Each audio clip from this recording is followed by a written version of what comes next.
Acusada. Sírvase dar sus datos personales. Mi nombre formal es triacilglicerol, pero me conocen también como grasa o aceite. En efecto, el nombre técnico de la acusada es triacilglicerol y pertenece a la familia de los lípidos. Se llaman así porque están formados por una molécula de glicerol unida a 3 moléculas de ácido graso. Tanto grasa como aceite son una especie de apodos que se emplean en el lenguaje común. Si a 22 grados centígrados los triacilgliceroles son líquidos, se les llama aceites, y si son sólidos, se les llama grasas. Por su parte, los lípidos son una familia de sustancias que se distinguen por ser insolubles en disolventes polares, como el agua, pero que son solubles en disolventes no polares, como los triacilgliceroles. A esta familia pertenecen también los fosfolípidos, las vitaminas liposolubles y el colesterol. ¿Y el término alimentaria por qué se usa? Para especificar que se refiere a la grasa contenida en la dieta, pues hay triacilgliceroles y lípidos de muchos otros tipos. En la dieta, los triacilgliceroles son componentes naturales de casi todos los alimentos, aunque la gente no suele notar fácilmente su presencia.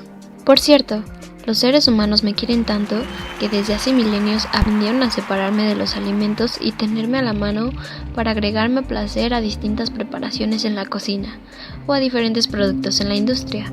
Algunos ejemplos de triacilgliceroles extraídos, aislados o separados son los aceites vegetales comestibles, el aceite de pescado, la crema, la manteca y la mantequilla. ¿Con qué objeto están los triacilgliceroles en la dieta? Para aportar ácidos grasos que son fuente concentrada de energía metabólica, y en especial los ácidos linoleico y linolénico, que el organismo no puede fabricar y por ello es forzoso que la dieta los contenga.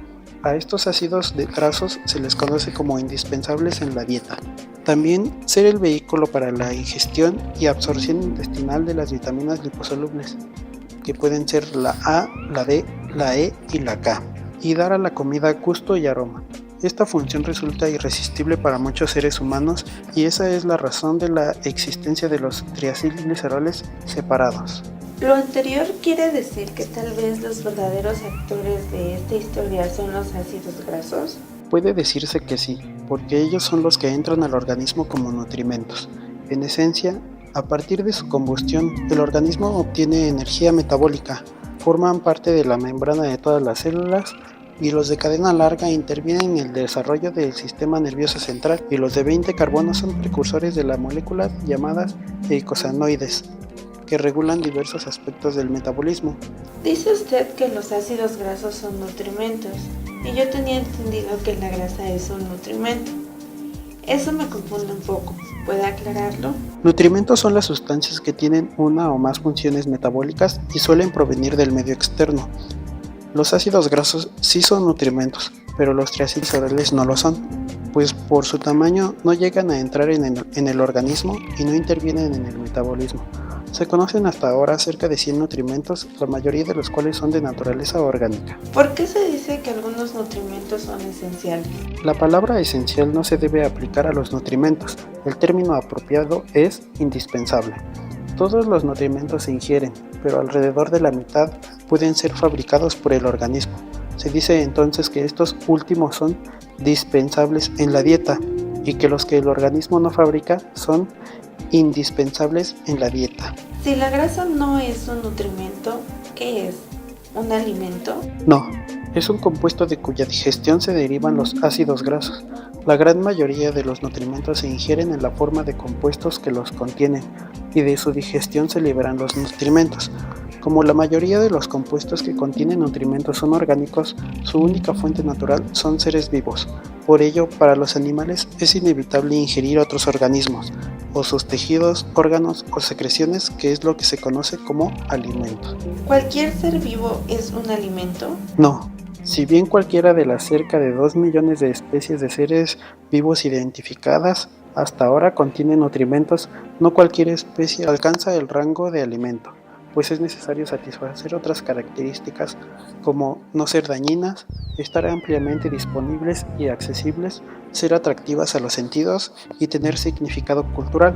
Por eso la humanidad solo emplea en su alimentación algunos cientos de especies y apenas algunas decenas en forma cotidiana. Yo no llamaría especie o ser vivo a un jamón o un queso o unas enfrijoladas. Durante millones de años, nuestros antepasados ingerían los alimentos en su estado natural. Hoy esto es excepcional, ya que normalmente se les transforma con el fin de mejorar sus características sensoriales, conservarlos o ser comestibles a muchos que al natural no lo son, como las semillas o el huevo.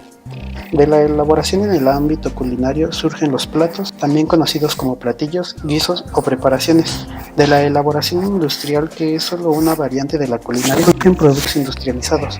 Ya veo, me doy cuenta la enorme diferencia entre un alimento sin elaborar y otro elaborado, y que para evitar confusiones conviene darles nombres diferentes.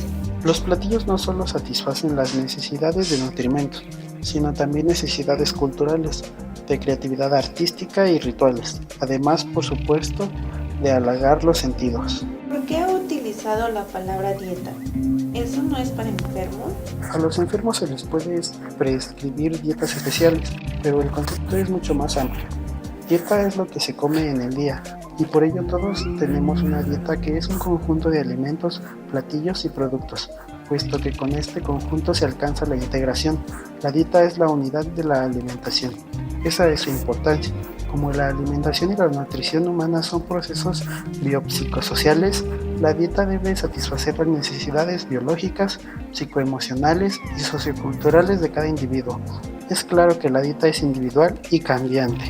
¿Eso sería lo que se conoce como una dieta balanceada? La palabra balanceada se usa mucho, pero no es un término correcto y en realidad dice poco. Lo que se desea de la dieta es que se ajuste a los conocimientos actuales, por lo que a menudo se le llama dieta correcta.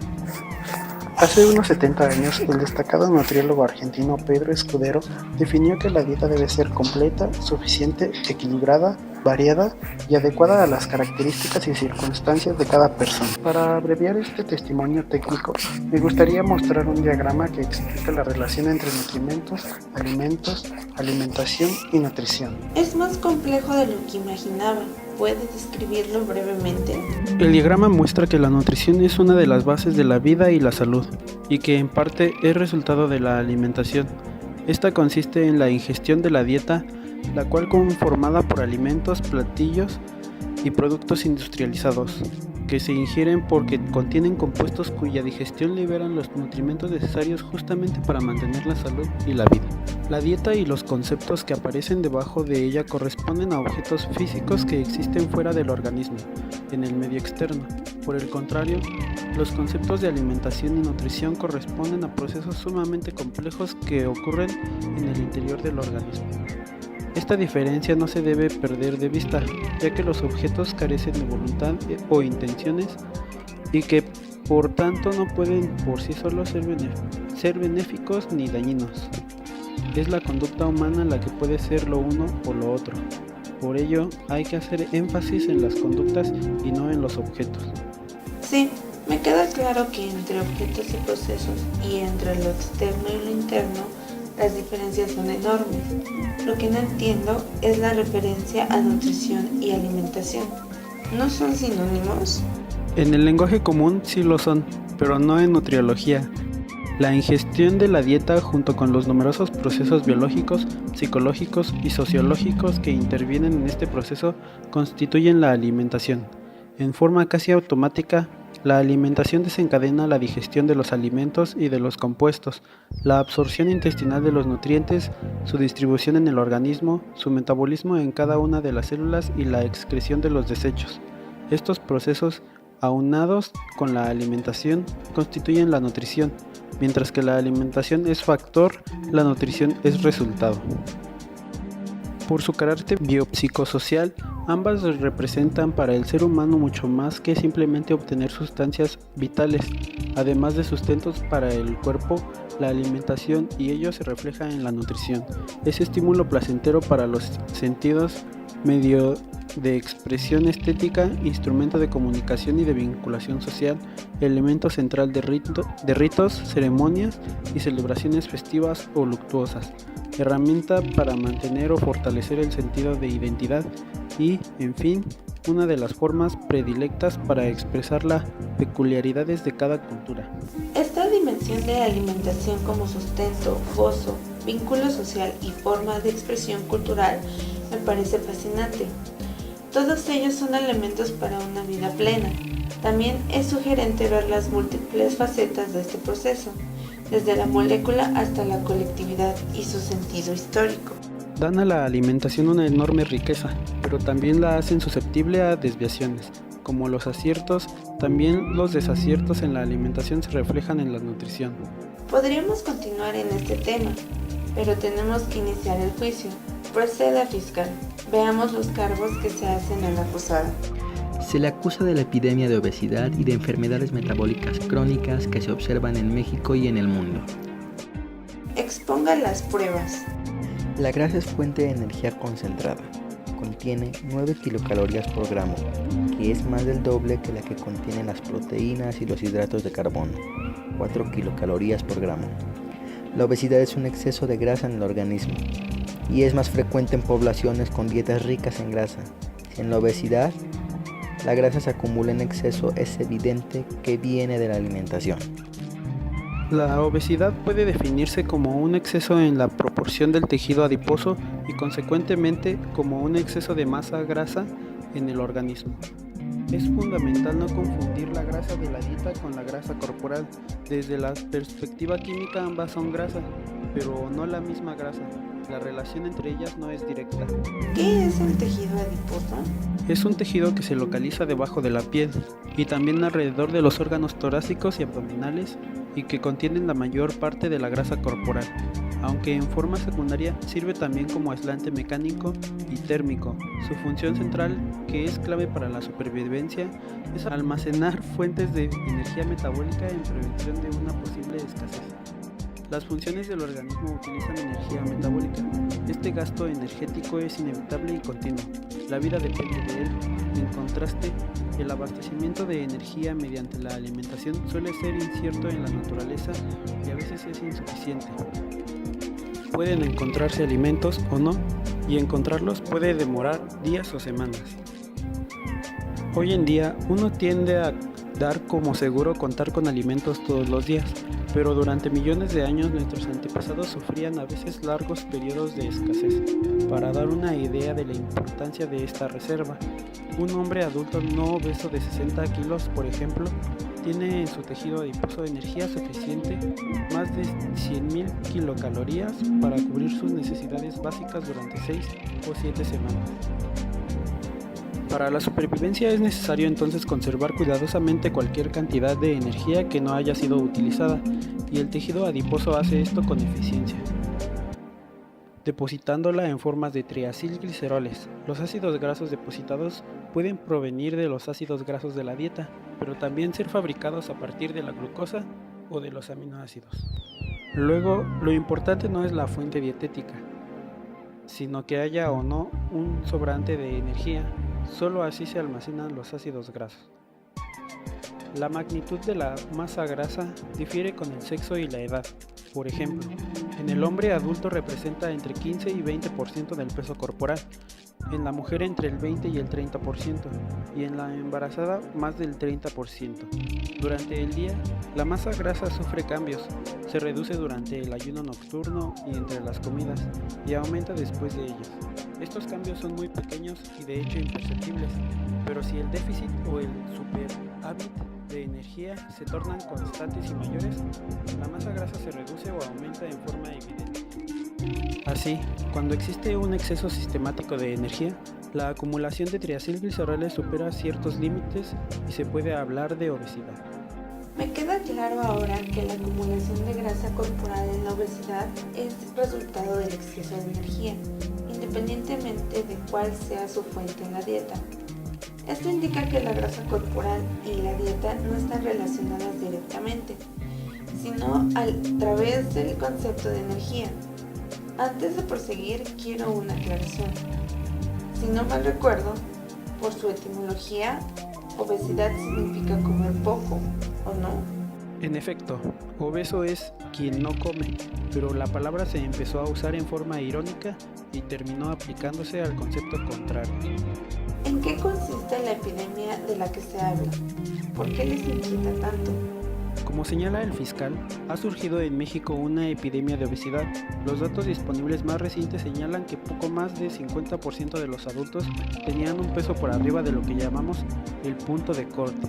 Además de la magnitud de la epidemia y de su tendencia creciente, preocupa mucho el que afecte ya a 20% de los niños escolares y a entre 6 y 7% de los preescolares. La epidemia es muy inquietante porque la frecuencia de obesidad en nuestro país ha aumentado en forma acelerada durante los últimos 20 años y porque es un padecimiento que por sí mismo reduce la calidad de vida, aumenta el riesgo en las operaciones quirúrgicas, en el parto y en los traumatismos. Además, favorece la aparición de varias enfermedades crónicas que son problemas de salud importantes, la diabetes mellitus tipo 2, que es la forma más común de diabetes, la hipertensión arterial, la aterosclerosis y algunos tumores. La obesidad favorece que la presencia de estas enfermedades y las agrava, pero pueden ser independientes. Tanto la obesidad como dichas enfermedades crónicas son padecimientos sumamente complejos, multifactoriales, como un componente hereditario o un componente ambiental en el que la alimentación juega un papel central, aunque es más uno entre muchos factores. ¿Por qué se refieren al peso y no a la grasa? Porque no es fácil medir directamente el tejido adiposo, por ello se utiliza como indicador el peso corporal. En general, aunque no siempre, el exceso de tejido adiposo se refleja en un peso mayor. El peso de una persona no se puede analizar solo, se le tiene que relacionar con su estatura, edad, sexo, tipo corporal, la presencia de embarazo, etc. y compararlo con tablas de pesos teóricos que toman en cuenta esas variables. Actualmente se utiliza mucho el índice de masa corporal o de Quetelet, que se obtiene dividiendo el peso en kilogramos entre la estatura en metros elevada al cuadrado y cuyo valor en el adulto debe encontrarse entre 20 y 25. Me queda claro que el tejido adiposo se acumula si hay sobrante de energía. ¿Esto quiere decir que se debe a que la ingestión excede a las necesidades? Exacto. En este sentido, conviene recordar el concepto de balance de energía que estableció Carl Voigt en el siglo XIX para explicarse las transacciones de energía entre el organismo y su medio. Tanto el concepto como los términos están inspirados en el cálculo de balance de ingresos y egresos que se hace en contabilidad, en el que balance es la diferencia entre ingresos y gastos. Así, el balance de energía es la diferencia entre la ingestión y el gasto energético, que se puede expresar con la fórmula V igual a I menos G, donde V es el balance de energía y ingestión y G el gasto energético. ¿Puede explicar mejor el ingreso y el gasto de energía? Al organismo ingresa energía en forma de sustancias combustibles que existen en los alimentos, como la glucosa y otros azúcares, los ácidos grasos y los aminoácidos. De la oxidación de esas sustancias se obtiene energía libre, que puede utilizarse en las funciones corporales. La ingestión de energía es intermitente y oscila entre nada, por ejemplo entre comidas, y algún límite superior. Como los ácidos grasos aportan la mayor cantidad de energía por gramo, el contenido energético de la dieta dependerá de su composición.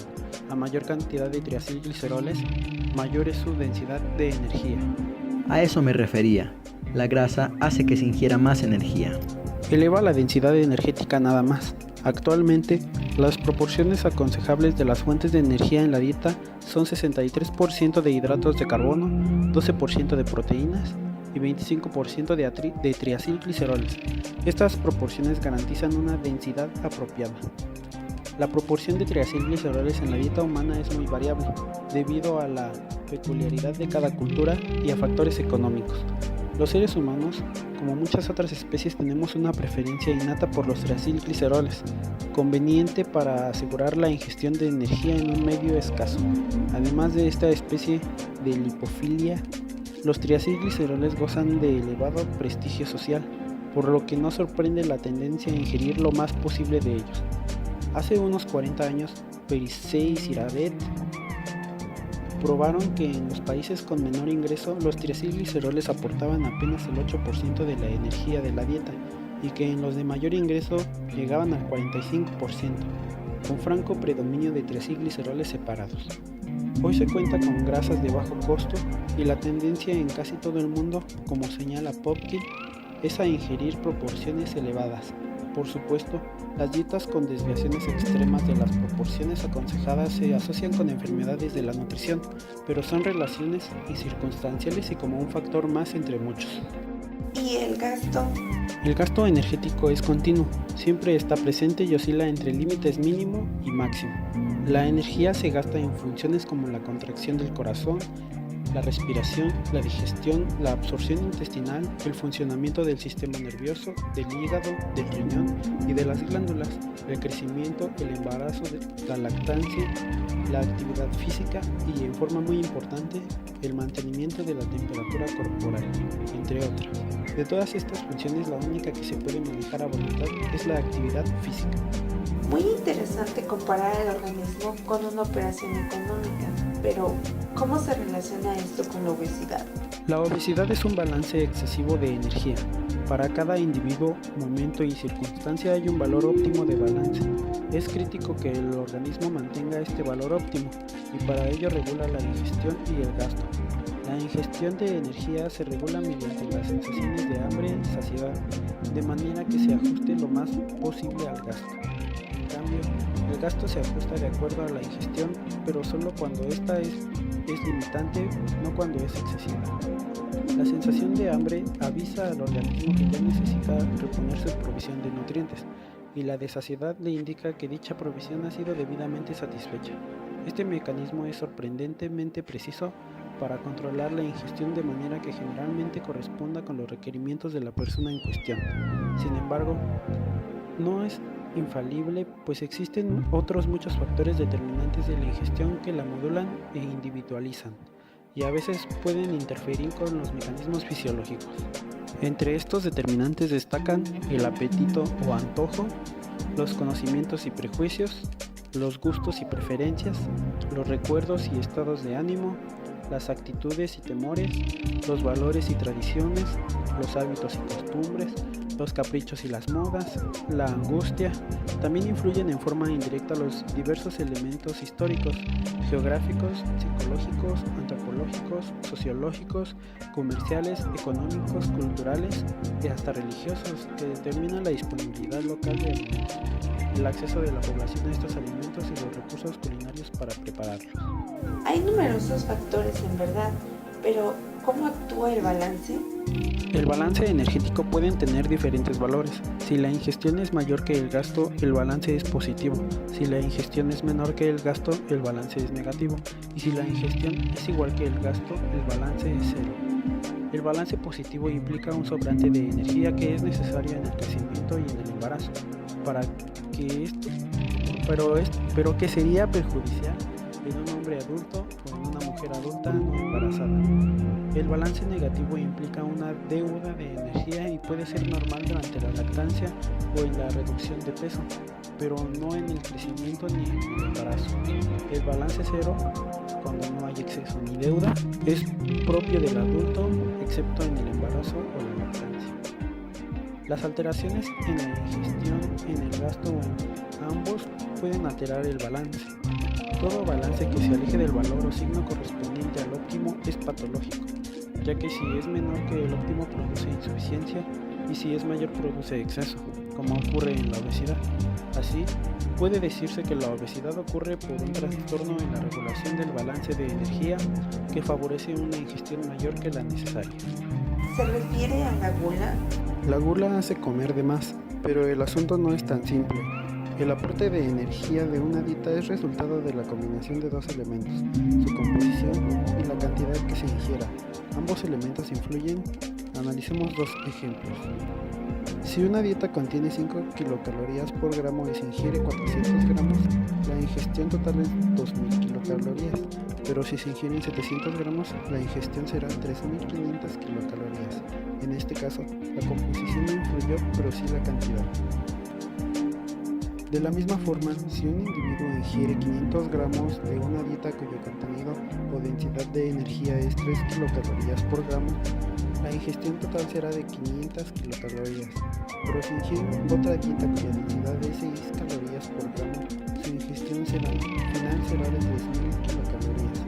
En otras palabras, la ingestión total de energía no depende solo de la composición de la dieta, ni de la cantidad ingerida, sino de las dos en su conjunto. Ambas pueden variar y en distintas direcciones y hasta compensarse. ¿De veras la cantidad puede ser tan importante como causa de obesidad? Sí, pero por otra parte la energía total ingerida no determina por sí misma el balance. Una misma cantidad puede ser adecuada, excesiva o insuficiente, dependiendo del gasto energético. Supóngase que un adulto gasta 3000 kilocalorías e ingiere 3300 kilocalorías. Su balance es excesivo y tiene un sobrante diario de 300 kilocalorías que guarda en su tejido adiposo.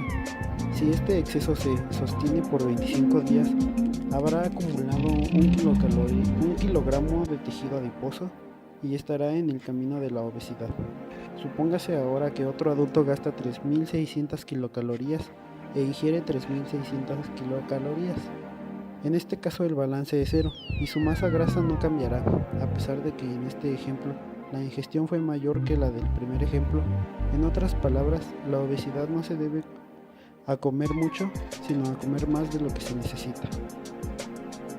Como se ve, para que haya obesidad debe haber en forma sostenida un balance energético excesivo, el cual depende de la ingestión energética, pero también del gasto. Por su parte, la ingestión energética depende de la composición de la dieta y de la cantidad que se ingiera de ella. A su vez, la composición y densidad energética de la dieta dependen del conjunto de alimentos que la componen, y no en particular de uno solo. Por eso es que, por sí mismo, ninguna dieta ni ningún alimento en particular hace engordar o adelgazar. Todo depende de los demás alimentos incluidos en la dieta, de la cantidad de esa dieta que se ingiere y de si esta cantidad aporta más o menos energía de la que gasta una persona en particular. Eso parece liberar de culpabilidad a la grasa. ¿Se puede decir que no participa en la obesidad? No la libera del todo, ya que en forma circunstancial podría participar. Cabe aclarar que una dieta de alta densidad energética, con un alto contenido de grasa, tiene mayor probabilidad de resultar en una ingestión elevada de energía y que una ingestión elevada de energía tiene mayor probabilidad de resultar en un balance excesivo.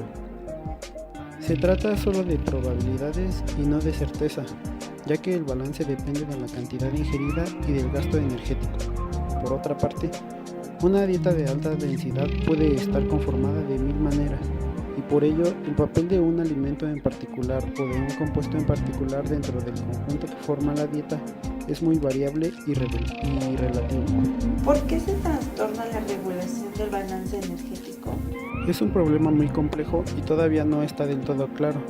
El balance excesivo de energía puede deberse a la combinación de un número muy grande de factores genéticos y ambientales, y entre estos últimos lo hay biológicos, psicológicos, sociales, económicos y culturales.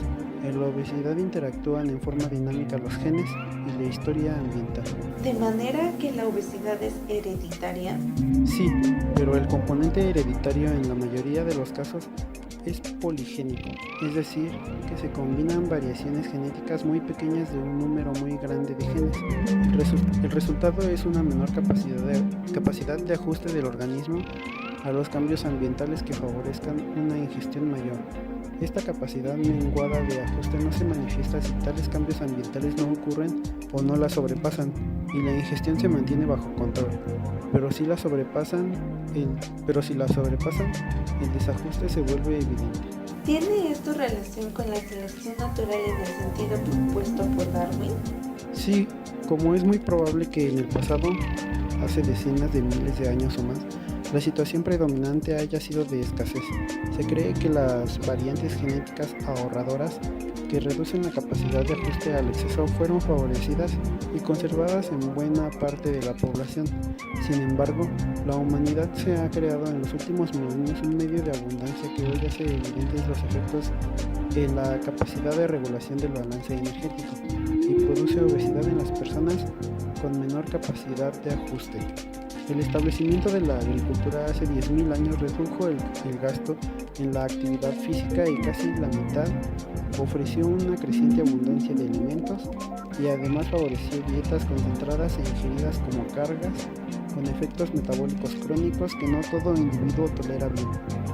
El desarrollo de técnicas para aislar triacilgliceroles y azúcares y usarlos a placer en la cocina y la industria, así como la refinación, que eliminan las fibras alimentarias, se traducen en platillos y productos industriales más atractivos y a la vez más densos en energía. Y puesto que las fibras son buena señal de saciedad y los triacilgliceroles no lo son, los platillos modernos también tienen menor capacidad de saciar. El retraso en la saciedad lleva a ingestión excesiva en presencia de dieta con alta densidad de energía. Parece entonces que los avances de la civilización, que tanto han contribuido al progreso y la comodidad de la humanidad, no son favorables en todos los casos. Así es, la obesidad, como muchos otros males, son enfermedades de la civilización, un enemigo misterioso de la humanidad que hubiera urdido un plan para producir una epidemia de obesidad no lo hubiera hecho mejor. Por otro lado, existen numerosos factores sociales que favorecen el exceso, por ejemplo, el exagerado tamaño de las porciones comerciales actuales, o bien la combinación del aire, la inseguridad y el tránsito de vehículos, que obstaculizan la actividad física. Los entretenimientos electrónicos modernos reducen mucho la actividad física y a menudo distraen al comensal, quien incurre en el grave error de mezclar la actividad de comer con la actividad del juego. Además de este factor, hay en la actualidad una verdadera barbarización alimentaria, debida a cambios de paradigmas y valores que trastornan la forma de comer. Frente a todo esto, la población no ha tenido tiempo de realizar las adaptaciones culturales necesarias. He escuchado con interés el alegato y creo que puedo concluir. Mis conclusiones son: 1. Se acusó a la grasa alimentaria de la epidemia de la obesidad y otras enfermedades crónicas que sufre parte de la humanidad. De inicio, la acusación era débil, ya que una epidemia difícilmente obedece a un solo factor. Llamó la atención que se acusa a un objeto inanimado como si se tratara de una persona. Si a eso vamos, habría que señalar al colesterol, al sodio, a los ácidos grasos saturados y trans, al azúcar y hasta a ciertas proteínas como cómplices. Concuerdo con la defensa en que los objetos carecen de voluntad o intenciones y por tanto no pueden por sí solos ser responsables. Es la conducta humana la que puede serlo, aunque dicha conducta no siempre es plenamente autónoma. 2. Las pruebas fueron rebatidas. La obesidad y las enfermedades crónicas que la acompañan son padecimientos sumamente complejos, multifactoriales, con un componente hereditario y un componente ambiental, en el que la alimentación juega un papel central, aunque es solo un factor entre muchos otros. La relación entre la grasa de la dieta y la grasa corporal es muy indirecta. La grasa corporal puede provenir de la grasa alimentaria, pero también de aminoácidos, glucosa o alcohol, y solo se acumula si hay un exceso de energía metabólica. No depende de cuál es su fuente en la dieta. 3. La obesidad no se debe a comer mucho, sino a comer más de lo que se necesita. Para que se produzca obesidad es necesario que, por un trastorno en la regulación del balance de energía, la ingestión de energía sea mayor que la necesaria en forma sostenida. El balance energético excesivo depende de la ingestión energética, pero también del gasto. Por su parte, la ingestión energética depende de la composición de la dieta y de la cantidad que se ingiera de ella. A su vez, la composición y densidad energética de la dieta dependen del conjunto de alimentos que la componen y no de uno solo en particular. Por eso es que, por sí mismos, ninguna dieta, ningún alimento o compuesto hacen engordar o inflacar. El papel de un alimento o de un compuesto determinado dentro del conjunto que forma la dieta es muy variable y relativo. ya que depende de los demás alimentos incluidos, de la cantidad que se ingiera de esta dieta y de si esa cantidad aporta más o menos energía que la que se gasta una persona en particular. 5. Los aciertos y errores alimentarios son atribuibles a la forma en que se come, más que a lo que se come. Lo que hay que corregir, según el caso, es la dieta, que de acuerdo con los conocimientos y hábitos debe combinar de manera acertada platillos derivados industriales y alimentos. Y 6. Los seres humanos tenemos una capacidad notable para buscar y encontrar culpables de nuestros errores y así evadir nuestra responsabilidad. A menudo, los chivos expiatorios son simples objetos inanimados que no se pueden defender. Creo que esto está pasando con la grasa. El veredicto es el siguiente. La grasa y los ácidos grasos son inocentes de los cargos. Es posible, sin embargo, que sean instrumentos de conductas humanas que exageren su ingestión, y por ello conviene vigilar su consumo. La obesidad es resultado de ciertas conductas alimentarias, pero es preciso entender que la conducta humana se desubica por la poderosa influencia de numerosos factores históricos y sociales, propios de la complejidad del sistema actual de vida que, en todo caso y dadas ciertas circunstancias evolutivas, es el responsable primario de la epidemia. No será fácil que el sistema se enmiende, por lo que habrá que combatir la ignorancia y reducir al máximo posible la interferencia de intereses particulares.